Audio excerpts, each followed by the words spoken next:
2,30,00,000 টাকা। 2,50,00,000। আরে কি ব্যাপার, আপনাদের এই অনুষ্ঠানে এ ধরনের লোক কিভাবে আসে? নিলামে এই সকল গাড়ি তুই কিনে নিবি? এই সকল গাড়ির দাম প্রায় 3 কোটি টাকা। আর তুই এত টাকা কখনো স্বপ্নেও দেখেছিস? তোমাকে একটা কথা বলতে ভুলে গেছি। একটা কথা মনে রেখো, ওখানে কামরুল সাহেব নামে একটা লোক আসবে। উনি কিন্তু অনেক বড় মাপের লোক। ওনার সাথে খুব সংযমী হয়ে কথা বলবে, কোনো রকম বেয়াদবি যেন না হয়। আসসালামু আলাইকুম। আপনাদের অবগতির জন্য জানানো যাচ্ছে যে জনাব আলিমুল্লার এই ইয়ার্ডে 10টা পুরাতন গাড়ি আছে, যেটা এখন নিলামে ওঠানো হচ্ছে। বর্তমান বাজার মূল্য হিসাবে এর ভিত্তিমূল্য নির্ধারণ করা হয়েছে 2 কোটি টাকা। আপনারা এখান থেকে বিট শুরু করুন। 2,10,00,000। 2,10,00,000 টাকা। 2,10,00,000 টাকা। 2,10,00,000 টাকা 1। 2,10,00,000 টাকা 2। 2,20,00,000। 2,20,00,000 টাকা। 2,20,00,000 টাকা। 2,20,00,000 টাকা 1। 2,20,00,000 টাকা 2। 2,30,00,000। 2,30,00,000 টাকা 1। 2,30,00,000 টাকা 2। 2,50,00,000। আরে কি ব্যাপার, আপনাদের এই অনুষ্ঠানে এ ধরনের লোক কিভাবে আসে? এটা একটা ভদ্র পরিবেশ, তার মতো লুঙ্গি গামছা পরা লোক তো এখানে আমরা আশা করিনি। এই তুই কে? তুই এখানে কিভাবে আসলি? যা, বের হয় এখান থেকে। আরে আপনারা এভাবে কেন কথা বলছেন? আপনারা একটা নিলামের কার্যক্রম শুরু করেছেন আর আমি সেখানে অংশগ্রহণ করার জন্য এসেছি। এত কথা না বলে আপনারা ডাক উঠান। এই ফকির, কি বললি তুই? নিলামে এই সকল গাড়ি তুই কিনে নিবি? এই সকল গাড়ির দাম প্রায় 3 কোটি টাকা। আর তুই এত টাকা কখনো স্বপ্নেও দেখেছিস? আরে ম্যাডাম, 3 কোটি টাকা হোক আর 5 কোটি টাকা হোক, টাকা তো কোনো বিষয় না। দাম দরে হলে আমি গাড়িগুলো নিয়ে নিব। তাছাড়া আপনি শুনলেন না যে আমি এখানে এসে 2,50,00,000 টাকা বিট দিয়েছি? এই পাগল, ফাজলামির একটা লিমিট থাকা দরকার। তোকে বাড়ি থেকে কে বেরোতে দিয়েছে? শোন, এমনি কিন্তু মন মানসিকতা ভালো না। আমাদের কাজ আমাদের করতে দে, তুই এখান থেকে যা। আমি একটা জিনিস বুঝতে পারছি না, আপনারা এমন কেন করছেন? আর আমি তো বারবারই বলছি যে এখানে একটা নিলামের কার্যক্রম হচ্ছে, আমি এখানে অংশগ্রহণ করেছি গাড়িগুলো কেনার জন্য। আমার যদি দাম দরে পছন্দ হয় তাহলে আমি সেখানে সবগুলো গাড়ি নিয়ে নিব। এই ফকির কামলা, তুই যে বললি এইসব পুরাতন গাড়ি কিনবি, আবার তুই 2,50,00,000 টাকা বিটও করলি। তোর কাছে তো মনে হয় না খুঁজলে 250 টাকাও পাওয়া যাবে। দেখুন ভাই, কার ভেতরে কি আছে এটা কিন্তু উপর থেকে দেখে বোঝা যায় না। ঝিনুক দেখতে কিন্তু কালো, কিন্তু ভেতরে কিন্তু ঠিকই উজ্জ্বল মুক্তা থাকে। এই তুই এখানে এসে কিন্তু আমাদের অনেক সময় নষ্ট করে ফেলেছিস। তোর এই পাগলামি মোটেও ভালো লাগছে না। এখনো সময় আছে, তুই এখান থেকে চলে যা। আপনি বললেই তো আমি এখান থেকে চলে যেতে বাধ্য না। আমি এখানে আমার ইচ্ছায় এসেছি, আমার ইচ্ছায় আমি এখান থেকে যাব, তাও এই নিলামের কার্যক্রম শেষ করে। আপনারা আপনাদের কাজ করুন। ভাই, আপনারা আমাদেরকে এখানে সকলকে ডেকেছেন, আপনাদের কথা মতো আমরা এখানে এসেছি, কিন্তু এসে আমরা এসব কি দেখছি? আপনি আগে এই লোকটাকে এখান থেকে বের করুন, তারপরে নিলামের কার্যক্রম শুরু করুন। আরে হ্যাঁ, এই ম্যাডাম তো একদম ঠিক কথা বলেছে। এই রাস্তার পাগল সেই তখন থেকে এসে আমাদেরকে ডিস্টার্ব করছে। আমরা নিহাত ভদ্রলোক এবং শিক্ষিত, তাই এতক্ষণ পর্যন্ত এই পাগলের অগোছলতা আমরা সহ্য করেছি।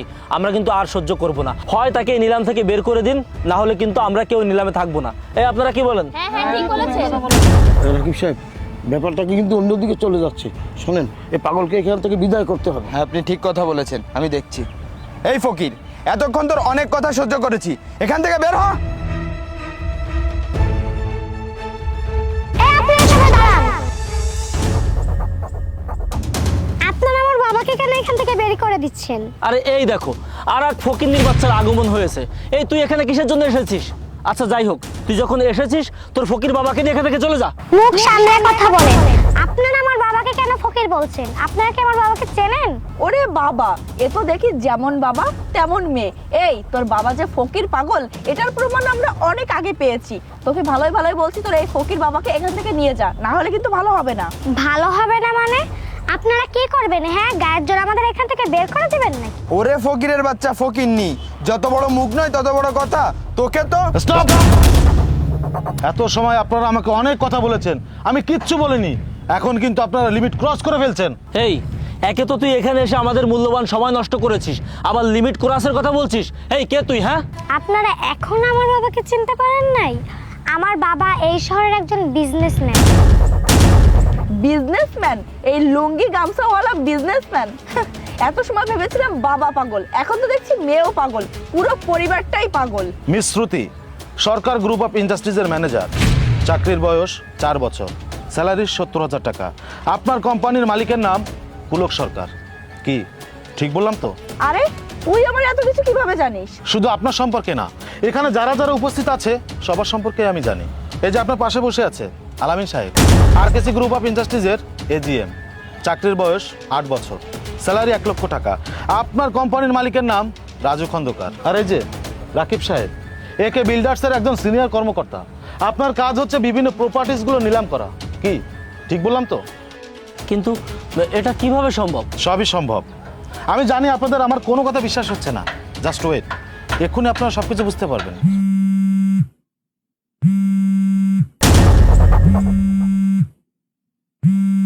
কলটা রিসিভ করুন এবং লাউডে দিন। আসসালামু আলাইকুম স্যার। ওয়ালাইকুম আসসালাম। শুনুন, আপনাকে একটা কথা বলতে ভুলে গেছি। আজ ওখানে নিলামে কামরুল সাহেব আসবেন। উনি কিন্তু অনেক বড় একজন বিজনেসম্যান। ওনার সাথে কোঅপারেট করে কাজ করবেন। মনে রাখবেন, আমাদের বেশিরভাগ ডিল ওনার কোম্পানির সাথে হয়। সেইভাবে ওনার সাথে ব্যবহার করবেন। রাখছি। জি স্যার, আসসালামু আলাইকুম।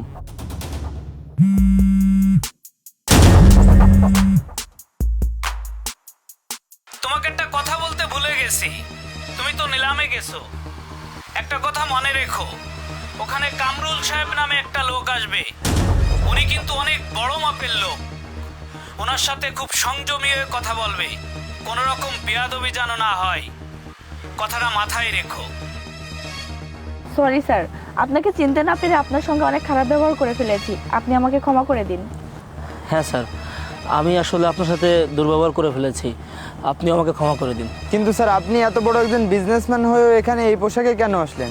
তাছাড়া মামুনি এখানে হাতে ব্যাগ নিয়ে এভাবে কেন এসেছে? আসলে আমি একটু দেখতে চাচ্ছিলাম যে একজন মানুষ মানুষকে সম্মান করে নাকি মানুষের পোশাককে সম্মান করে। আমি এখানে না আসলে তো বুঝতেই পারতাম না যে আপনারা মানুষের পোশাক দেখে বিচার করেন। যাই হোক, আর আপনার জন্য কি বললেন? আমার মেয়েকে আমি কেন এখানে আসতে বলেছি? আর এই ব্যাগে কি আছে? আমি আমার মেয়েকে এখানে আসতে বলেছি, আর এই ব্যাগে 3 কোটি টাকা আছে। আমি আপনাদের সকল গাড়ি বিনা নিলামে 3 কোটি টাকা কিনে নিলাম। স্যার, আপনি কি বলছেন স্যার? স্যার, আপনি আসুন, বসুন। কে কোথায় আছিস? স্যারের জন্য নাস্তা কফির ব্যবস্থা কর। থাক আলী সাহেব, আমি এখানে কফি বা নাস্তা করার জন্য আসিনি। আচ্ছা, আপনারা এমন কেন বলুন তো? মানুষকে আপনারা কেন পোশাক দেখে বিচার করেন? একটা মানুষের টাকা পয়সা অর্থ সম্পদ থাকতেই পারে, তার জন্য কি তাকে সবসময় দামি পোশাক পরে থাকতে হবে না? আগে পোশাককে সম্মান নয়, আগে মানুষ হয়ে মানুষকে সম্মান করতে শিখুন, তাহলে দেখবেন সমাজটা কতটা সুন্দর হয়ে গেছে।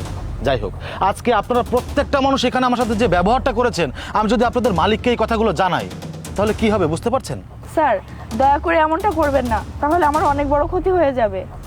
হ্যাঁ স্যার, আসলে আমরা তো না বুঝে করে ফেলেছি, দয়া করে আপনি আমাদেরকে আরেকটা সুযোগ দিন। থাক, আমার কাছে ক্ষমা চাইতে হবে না।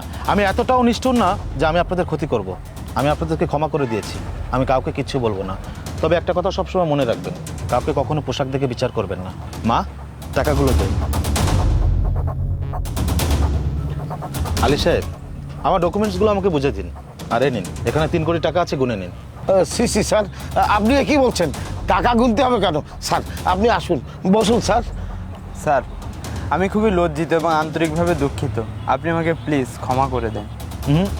আপনি আপনার কাজ করুন। আলী সাহেব, আমার ডকুমেন্টসগুলো বুঝিয়ে দিন। জি স্যার। স্যার, আসি। মা, চল।